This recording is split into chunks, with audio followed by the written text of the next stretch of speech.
ఆడుకోవడానికి కాదు.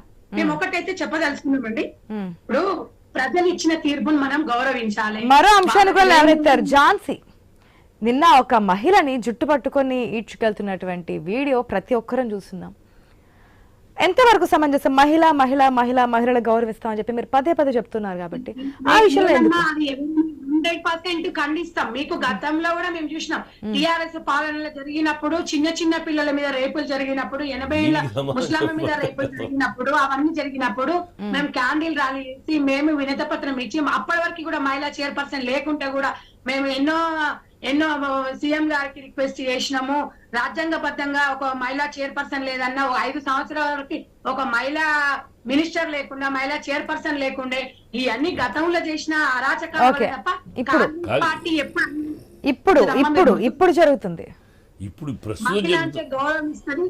అది ఏ పార్టీ అన్నా కానీ మహిళ మనము ఒక సురక్షితమైన పాలన జరపాలి. తప్పకుండా మేము అది ఖండిస్తాము. ఎట్లా ఖండించామండి?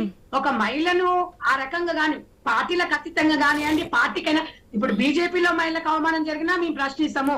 ఝాన్సీ విషయంలో తీసుకున్నటువంటి స్టెప్ ఏంటి? ఝాన్సీ విషయంలో తీసుకున్నటువంటి స్టెప్ ఏంటి? నాకు మీరు వాయిస్ వినిపిస్తలేదు మేడం. ఝాన్సీ విషయంలో తీసుకున్నటువంటి స్టెప్ ఏంటి?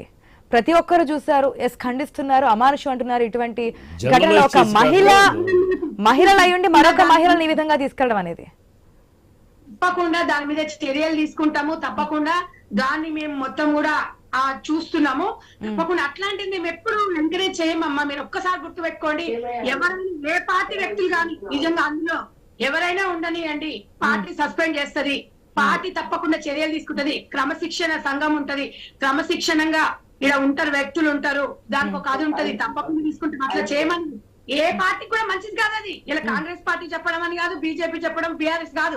తప్పకుండా దాన్ని సుమటగానే స్వీకరిస్తాము. ఇలాంటివి ఇంకోసారి పునరావృతం కాకుండా కూడా చూసుకుంటాము. ఇవాళ అందరి దృష్టికి వచ్చింది.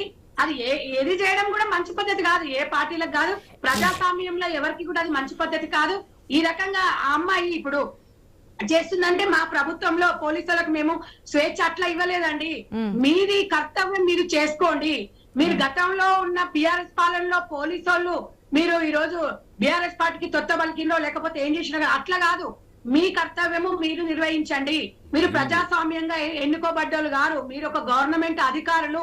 ప్రజాస్వామ్యము, గవర్నమెంట్ అనేది, అధికారం అనేది 5 సంవత్సరాలు ఉంటది, పోతుంది. మీరు స్థిరస్థాయిగా చరిత్రలో ఉంటారు, మీరు పదవి వివరణ పొందేంత వరకు మీరు ఉంటారు. కాబట్టి ఆ రకంగా చేయడం చాలా తప్పు. దాని మీద 100% చూస్తా. అది 100% దాని మొత్తం ఫీడ్బ్యాక్ తీస్తున్నారు. అది ఎందుకు జరిగింది? ఎందుకంటే సోషల్ మీడియాలలో మీరు చూసినారు కదమ్మా, ఒక్కొక్క ఫేస్ కి ఒక్కొక్కటి అది పెడతారు. అంటే అట్లాంటివన్నీ కూడా ఎంక్వైరీ చేస్తాం. అది తప్పు. ఎందుకంటే అది చూడడానికి ఎందుకంటే ఉద్యమ సమయంలో గాని ఎప్పుడైనా కానీ మేము ఒకటే చెప్పినాం. ఇప్పుడు కూడా మేము కాంగ్రెస్ పార్టీ నుంచి చెప్పదలుచుకున్నాము. ఏదైనా కూడా ఇంద్ర పార్క్ దగ్గర మీకేది ఉన్నా కూడా మీ స్వేచ్ఛాభావాన్ని తెలియజేసిన మేమెవరు ఇంకా ధర్నాలు చేయొద్దు, దీక్షలు చేయొద్దు అని లేదు, అడగడంలో తప్పు లేదు. మేము తప్పకుండా మా దృష్టి తప్పకుండా చేస్తాం. సో ఇప్పుడు ఝాన్సీ విషయానికి సంబంధించి కూడా యాక్షన్ తీసుకుంటాం అంటున్నారు. ఓకే అండి, డెఫినెట్ గా వై నాట్? ఇప్పుడు ఏదన్నా ఉండని అండి, తప్పకుండా తీసుకుంటాము. దాని మీద ఎందుకు తీసుకోమండి? మేము జవాబుదారీగా మేము ఉండాలి. గవర్నమెంట్ అధికారంలో ఉన్నాము. ఏ పార్టీ అయినా కానివ్వండి, ఏ పార్టీ వ్యక్తి అయినా కానివ్వండి, మహిళ అది ఏ రాష్ట్రంలో కాదమ్మా, ప్రపంచంలో ఎవరికి కూడా జరగకూడదు. ఒక మహిళ మీద చేయడానికి అమ్మాయి ఎందుకు వచ్చింది పోవడం అని, ఈమె మహిళనే, ఆమె మహిళ, మరి ఈ రకంగా ఎందుకు చేసింది, ఏం జరిగింది, అక్కడ ఏం జరిగింది అనేది కూడా మనం మొత్తం వివరిస్తాం. తప్పకుండా అలాంటి వాళ్ళకి మేము తప్పకుండా చర్యలు తీసుకుంటాము. దయచేసి ఎప్పుడు కూడా పునరావృతం కావాలని కోరుకుంటాము. అలా కాకూడదని చెప్పి కోరుకుందాం. రావద్దండి ఎప్పుడు కూడా. ఒక క్వశ్చన్ అంట మురళి మనోహర్ గారి దగ్గర నుంచి. ఎస్ మనోహర్ గారు, ఒక చిన్న విజ్ఞప్తి అండి. ఝాన్సీ అనే అమ్మాయి ఏబీవీపీ రాష్ట్ర కార్యదర్శి. నేను అనుకుంటా స్టూడెంట్ ఆర్గనైజేషన్ లో ఉమెన్ లీడర్షిప్ అనేది చాలా రేర్ గా కనిపిస్తుంది. ఆమె లాస్ట్ 3 years నుంచి నేను గమనిస్తున్నాను. కొత్తగా కాదండి, కాంగ్రెస్ ప్రభుత్వంలోనే కాదు, గతంలో కూడా ఇదే అమ్మాయిని ఈ గురునానక్ కాలేజీ విషయం జరిగాయి. గురునానక్ కాలేజీలో, అలాగే పల్లా రాజేశ్వర రెడ్డి కాలేజీలో వీళ్ళందరికీ యూనివర్సిటీ హోదా ఇచ్చేసి ప్రభుత్వము వాళ్ళ ఎమ్మెల్యేలకు, వాళ్ళ ఎమ్మెల్సీలకు ప్రైవేట్ యూనివర్సిటీ హోదా ఇచ్చేసారు. అక్కడ అడ్మిషన్ జరిగినాయి, అక్రమంగా అడ్మిషన్ జరిగాయి. అయితే వీటిని వ్యతిరేకిస్తూ ఆ అమ్మాయి గతంలో ఉద్యమం చేస్తూ ఉంటే కూడా బూటు కాళ్ళతో తన్నారు అమ్మాయిని రోడ్డు మీద వేసి పోలీసులు. అది టిఆర్ఎస్ ప్రభుత్వం ఉన్నప్పుడు జరిగింది. ఇప్పుడు కాంగ్రెస్ నిన్న జరిగిన ఘటనకు సంబంధించి కవిత రియాక్ట్ అయ్యారు. కవిత కూడా రియాక్ట్ కాలేదు, మళ్ళా ఇప్పుడు రియాక్ట్ అయ్యారు, అప్పుడు రియాక్ట్ కాలేదు. నా పాయింట్ ఏంటంటే ఇక్కడ ప్రభుత్వాలు ఏదనేది కాదు, పోలీసు వ్యవహారం ఏదైతే ఫ్రెండ్లీ పోలీస్ అంటున్నామో ఎక్కడ ఉందండి ఆ ఫ్రెండ్లీ పోలీసు? రిఫార్మ్స్ రావాలండి. మేము కాంగ్రెస్ ప్రతినిధి, దయచేసి నేను మిమ్మల్ని రిక్వెస్ట్ చేస్తున్నా, పోలీస్ లో మార్పు రావాలండి. ఇది సరి అయిన కాదు. మహిళా పోలీస్ లా అండి కీచకుడు అన్నట్టు, కీచక పర్వము అని అంటాం, జుట్టు లాగి లేకపోతే ఇది లాగి ఆ రోడ్ల పైన అలా పరిగెత్తించడం ఏంటంటే, వాళ్ళ స్కూటర్ పైన పోలీస్ వాళ్ళు, అమ్మాయి ఏమో రోడ్డు పైన పరిగెత్తుతుంది, జుట్టు లాగుతూ కింద పడిపోతుంది. కనీసం అమ్మాయి అనేటువంటి ఇది లేకుండా, సింపతి లేకుండా ఎక్కడికి వెళ్తుందండి అమ్మాయి? ఎక్కడికి వెళ్తుంది చెప్పండి? పారిపోతుందా? నక్సలైట్ ఏమన్నా ఆమె? ఇది దుర్మార్గం. రెండో పాయింట్ ఏంటని అంటే, అక్కడ నుంచి ఇప్పటికి ట్రెడిషనల్ గా అంటే టిఆర్ఎస్ పార్టీ అయినా కాంగ్రెస్ పార్టీ అయినా ప్రభుత్వ సంస్థలు, విద్యా సంస్థల యొక్క భూములు లాక్కునేటువంటిది ఒకటి కొనసాగుతా ఉంది. ఉస్మానియా యూనివర్సిటీ దగ్గర నుంచి అనేకమైన భూములు, ఈవెన్ ఇప్పుడు రాజేంద్ర నగర్ లో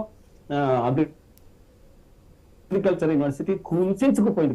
వందల సంస్థలకు ల్యాండ్ ఇస్తూ దానం చేస్తూ పోయారు. చివరికి మిగిలింది కొత్త మాత్రమే. విద్యకు ప్రాధాన్యత ఇవ్వడం లేదు. అక్కడ ఇదేది మీరు కోర్టు భవనం కొరకు ల్యాండ్ ఇస్తున్నారు. మొత్తం తెలంగాణలో 10 జిల్లాల్లో కూడా ఉన్నాయండి. వాళ్ళు ఎప్పటి నుంచో కూడా నిరసన తెలియజేస్తూ ఉన్నారు. కాలేజీలో ప్రామినెంట్ ప్లేస్ లో ల్యాండ్ లాక్కొని, అంటే గవర్నమెంట్ ఇన్స్టిట్యూషన్స్ యొక్క ల్యాండ్ లాక్కొని మార్కెట్ కు, మటన్ మార్కెట్ కొరకు, చికెన్ మార్కెట్ కొరకు ప్రైమ్ ల్యాండ్స్ అన్ని తీసి. ఓకే